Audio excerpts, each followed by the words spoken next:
O presente livro pretende ser uma preliminar à investigação histórica.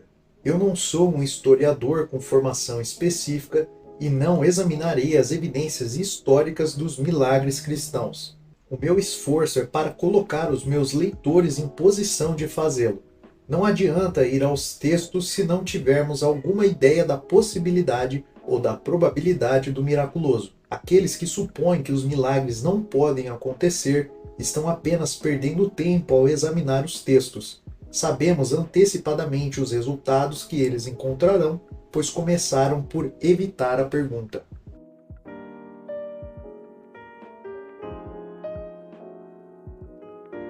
Olá, aqui quem fala é o Alisson e hoje eu vou comentar sobre o livro Milagres, de C.S. Lewis. Esse que é um dos livros mais filosóficos que eu já li do autor. Então, por isso, eu não sei se eu recomendo ele como uma porta de entrada, para os livros do autor. Mas eu posso te garantir que você não vai se arrepender se persistir, e chegar até o final do livro. E eu digo isso porque aqui o autor ele vai abordar algo que, na minha opinião, é o tema central do cristianismo, que são os milagres. Logo no início, ele deixa claro que ele não quer convencer ninguém de nada, que ele também não pretende provar nada a ninguém, e que tudo o que ele quer com esse livro é apresentar então um raciocínio lógico, uma direção mostrando como a existência, a possibilidade de milagres é completamente possível. Mas antes disso, o autor ele separa um tempo para determinar ali como que nós conseguimos definir algo como milagre ou não, mostrando como nós não podemos simplesmente nos embasar nos nossos sentidos, como visão, tato, audição, por exemplo, porque eles são falhos. E nesse mesmo tema, um outro ponto que ele toca é em relação à ciência, como a postura da ciência muitas vezes é de dizer que nós não temos uma explicação ainda para esse assunto, para esse caso que ocorreu, mas que nós teremos conhecimento suficiente no futuro para explicar ali de uma forma científica o que está ocorrendo. E esse trecho me lembrou bastante uma fala do falecido professor Olavo de Carvalho, onde ele comenta que por termos descoberto algumas leis naturais, como as leis da física, por exemplo, nós pendemos para a nossa sempre presente vontade de controle. Essa previsibilidade do que está ocorrendo e do que vai acontecer nos dá uma segurança maior. Mas isso não quer dizer que nós tenhamos de fato descoberto toda a verdade. Algo no sentido que não é porque nós tenhamos descoberto uma lei que funciona nos casos que nós conhecemos, que isso implique que nós conhecemos a verdade como um todo. Sobre isso, no livro, eu separei um trecho aqui.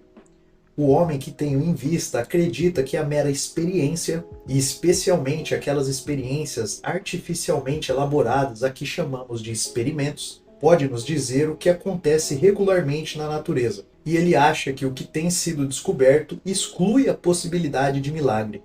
Isso é uma confusão na mente.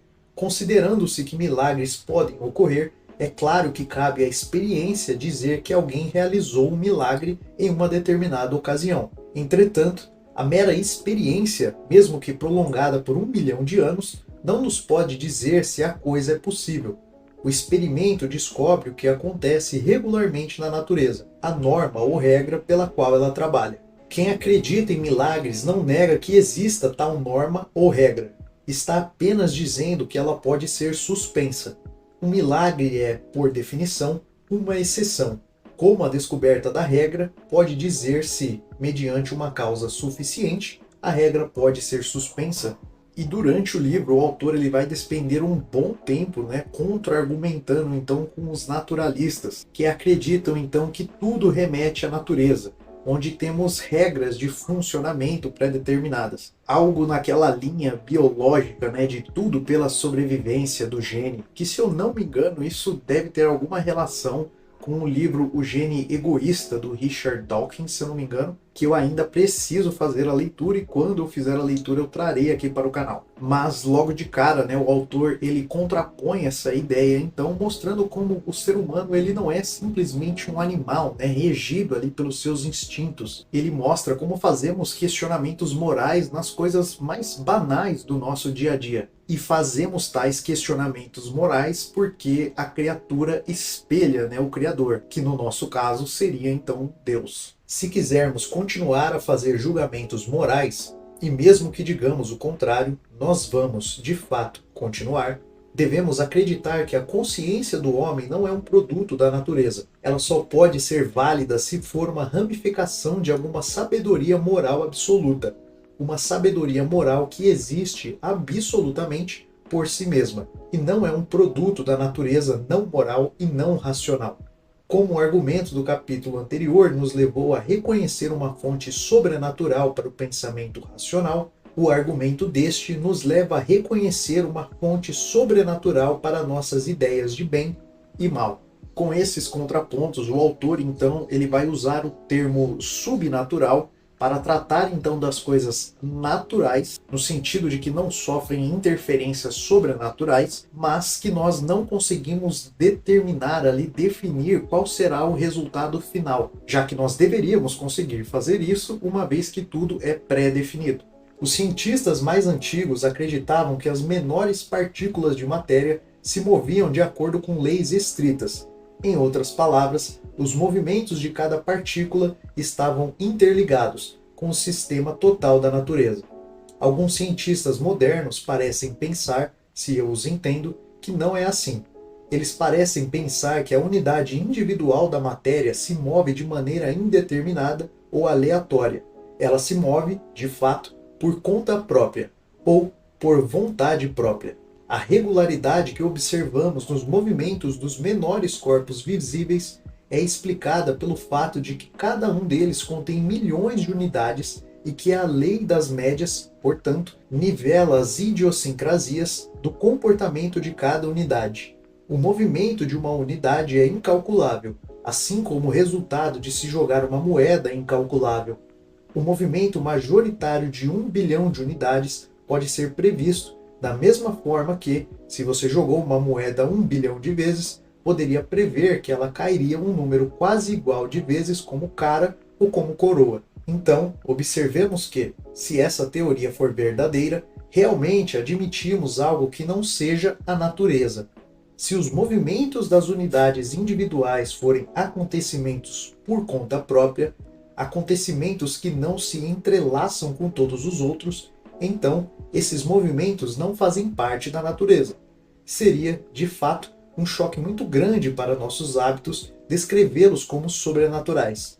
Acho que deveríamos chamá-los de subnaturais. Mas toda a nossa confiança de que a natureza não tem portas, nem qualquer realidade exterior a ela, para a qual essas portas poderiam se abrir, desapareceria.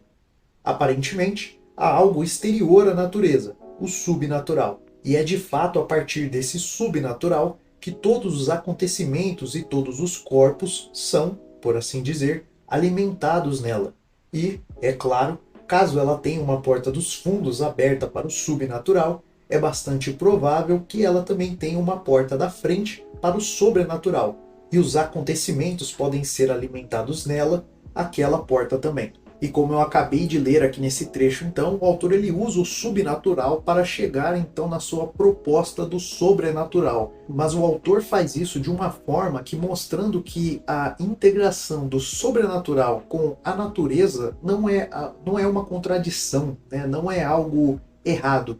E sim algo que já estava no design ali, né? Na criação, na estrutura, nas possibilidades, digamos assim, da natureza. Essa integração já estava prevista. Se o que chamamos de natureza é modificado pelo poder sobrenatural, podemos ter certeza de que a capacidade de sofrer modificação integra a essência da natureza, que totalidade de acontecimentos, se pudéssemos compreendê-la, acabaria por envolver, por seu próprio caráter, a possibilidade dessas modificações. Se a natureza produz milagres, sem dúvida é tão natural para ela fazê-lo quanto impregnada pela força masculina além dela, como é para uma mulher gerar filhos de um homem. Ao chamá-los de milagres, não queremos dizer que sejam contradições ou ultrajes. Queremos dizer que, entregues à própria sorte, a natureza nunca poderia produzi-los. Então aqui o autor ele vai começar a tratar de alguns dos milagres, mas principalmente sobre o nascimento virginal de Jesus Cristo. Se Deus aniquilar, criar ou desviar uma unidade da matéria, ele estará gerando uma nova situação nesse momento. Imediatamente, toda a natureza abriga essa nova situação, faz aquilo se sentir em casa, em seu reino, adapta todos os outros acontecimentos a ela. Ela se encontra em conformidade com todas as leis. Se Deus cria um espermatozoide milagroso no corpo de uma virgem, isso não quebrará nenhuma lei. As leis imediatamente assumem o controle. A natureza está pronta. A gravidez prossegue de acordo com todas as leis normais, e 9 meses depois, uma criança nasce. Bom, e é claro, né, que tratando dessa questão da relação entre Deus e natureza, através das suas intromissões, né, isso vai levantar o questionamento sobre o mal no mundo. E o autor ele comenta sobre como esse livro não é para abordar esse assunto, né, que esse assunto por si só vale um livro totalmente diferente, mas eu separei um trecho aqui que eu achei interessante, né, dele fazendo um breve resumo sobre o tema. Por causa dessa imagem fatal, o panteísmo conclui que Deus deve estar igualmente presente no que chamamos de mal e no que chamamos de bem, e, portanto, é indiferente a ambos. O cristão responde a isso de um modo muito simples. Deus está presente de muitos modos diferentes. Não está presente na matéria do mesmo modo que está presente no homem. Não está presente em todos os homens, como está em alguns. Não está presente em nenhum outro homem, como em Jesus. E para encerrar aqui o vídeo, eu separei um trecho onde o autor ele vai comentar sobre como a imensidão, né, da natureza deveria nos tornar mais religiosos, ao contrário de menos religiosos, que é o que nós costumamos ver por aí, né, através da ciência, por exemplo. É um erro profundo imaginar que o cristianismo sempre pretendeu dissipar o assombro e mesmo o terror, a sensação de nosso próprio ser nada, que surge quando pensamos na natureza das coisas. O cristianismo os intensificou. Sem essas sensações, não há religião. Pode ser que muitos homens, criados na profissão simplista de alguma forma superficial do cristianismo, que, ao lerem sobre astronomia, percebem pela primeira vez como a realidade é majestosamente indiferente ao homem, e que talvez abandonem sua religião por esse motivo. Naquele momento, estejam tendo sua primeira experiência genuinamente religiosa.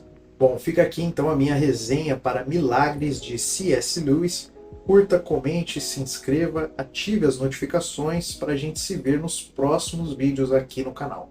Até lá!